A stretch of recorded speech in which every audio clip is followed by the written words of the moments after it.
uma folhinha da árvore. Apocalipse, lá no último capítulo, fala sobre a folha desta árvore da vida que é dada para as nações, para curar as nações.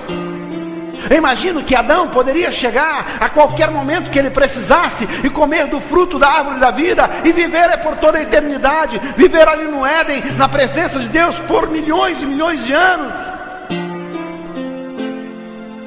Havia uma segurança ali. O próprio Deus era Senhor e guardava Adão ali no Éden. Que coisa maravilhosa, né?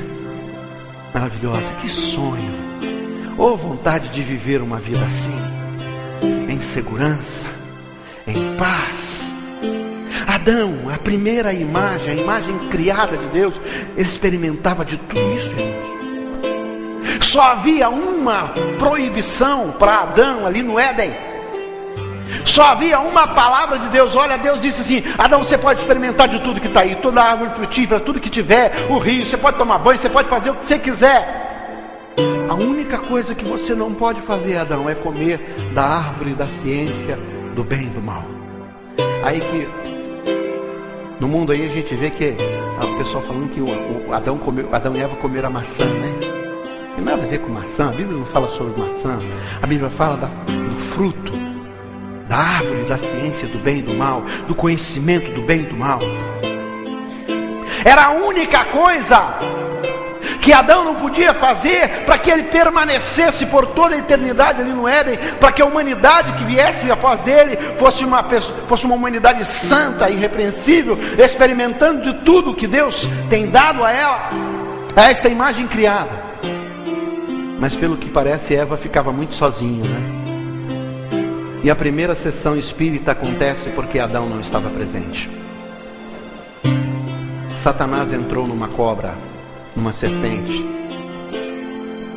e enganou Eva, e ela foi e comeu do fruto que não era para comer, e deu ao seu marido, e ele também comeu. E aí, com esta atitude do homem, está marcado o fim da imagem criada por Deus e o início da segunda imagem, que é a imagem deformada do homem. Já não era mais um homem perfeito. Ele agora começará a experimentar sentimentos, sensações que nunca antes teve. Ele agora começa a perder coisas que antes faziam parte da sua vida. Ele agora começa a experimentar sentimentos estranhos. A imagem deformada, a segunda imagem. O homem entrega o domínio das suas vidas ao pecado, ao diabo. E o primeiro sentimento estranho que Adão teve foi medo. E Adão experimenta agora esse medo da forma mais terrível possível, da forma mais inesperada possível, porque é um sentimento que nunca antes, que ele não conhecia. E na viração do dia, quando Deus o procura pelas árvores do jardim, Adão se esconde. Deus tem que chamar por ele: Adão, Adão, onde você está? E Adão diz: Senhor. Já não era mais aquela face brilhante, já não havia mais aquela imagem criada, mas uma imagem deformada pelo pecado, pela desobediência. Ah, Senhor, eu ouvi a tua voz pelo jardim e tive medo e me escondi. Medo, Adão? Mas há séculos que eu passo aqui todas as tardes e você é a primeira pessoa que eu vejo. Você vem ao meu encontro e agora eu tenho que te procurar. O pecado trouxe um primeiro sentimento negativo: medo. Medo da criação, da parte da criação concernente ao seu Criador. Adão experimentou o medo. E hoje, irmãos, nós convivemos com esse medo, com todas as sortes, com todos os tamanhos de medo, pavores. A imagem criada agora é uma imagem completamente deformada. Antes disso, Adão experimentou uma perda. Ele teve que ser expulso do Éden.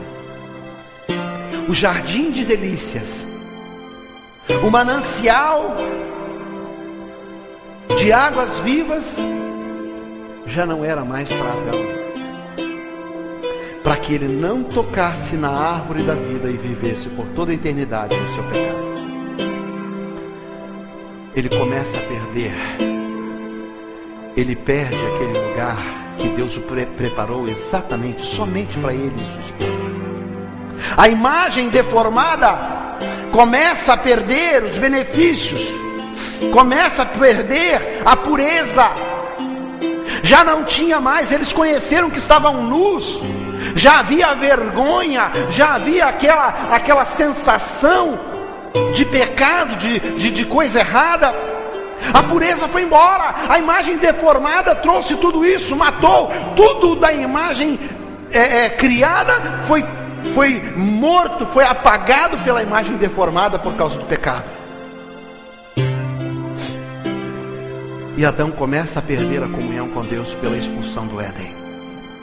Adão nunca mais veria Deus passear todas as tardinhas no Éden. Nunca mais veria isso. Nunca mais seria a mesma coisa. O prejuízo de Adão, o prejuízo da humanidade foi terrível, foi tremendo. Pouco tempo depois nós vemos um homicídio. Um irmão matou o outro. Os filhos de Adão. O pecado entrou, se estabeleceu. A imagem foi deformada, já não tem mais como mudar, já não há mais o que fazer. O homem, a palavra de Deus diz: Adão, você não pode pecar, você não pode mexer ali, porque o dia que você comer do fruto, você vai morrer. E com a expulsão do Éden, Adão perdeu o contato com a árvore da vida. E agora, ele vai morrer. Agora ele trouxe o destino para a humanidade, a morte. Em Romanos a palavra diz: a alma que pecar, essa morrerá. O salário do pecado é a morte. Adão trouxe uma desgraça sobre a sua vida e sobre a humanidade. A perda da comunhão, a expulsão do Éden, longe da árvore da vida, morte e escravidão do pecado. É da vontade de Deus que o homem mate um ao outro? É da vontade de Deus que o homem morra vítima de drogas, vítima de assassinatos, de latrocínios? É da vontade de Deus que o homem se prostitua? É da vontade de Deus que o homem morra? É da vontade de Deus que as doenças que assolam o mundo inteiro matem o homem?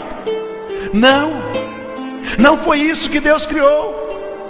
A imagem deformada do homem trouxe todos esses prejuízos: o medo, a angústia, o terror, a insegurança que nós vivemos no nosso dia a dia, as incertezas que nós temos, falta de paz para muita gente, para muitas pessoas, guerras, rumores de guerra, nação contra nação. Todos esses sentimentos estão afetando essa humanidade, esta imagem agora deformada pelo pecado. Se está determinado que a única coisa que apaga o pecado na vida da pessoa é a morte, que encerra, que é a cobrança de Deus, e isso, veja bem, não é só morte física, mas é morte física e morte espiritual. O pecado leva o homem para o inferno. Eu posso beber, eu posso fumar, eu posso me prostituir, eu posso fazer todas as coisas. Eu não faço porque eu sou livre. Eu posso escolher. Adão perdeu tudo isso. A humanidade perdeu tudo isso porque todos nós descendemos de Adão. E nós vemos o homem e o diabo assumindo o domínio sobre o homem por causa do pecado. E o homem sendo condenado a viver uma vida longe de Deus. Irmãos,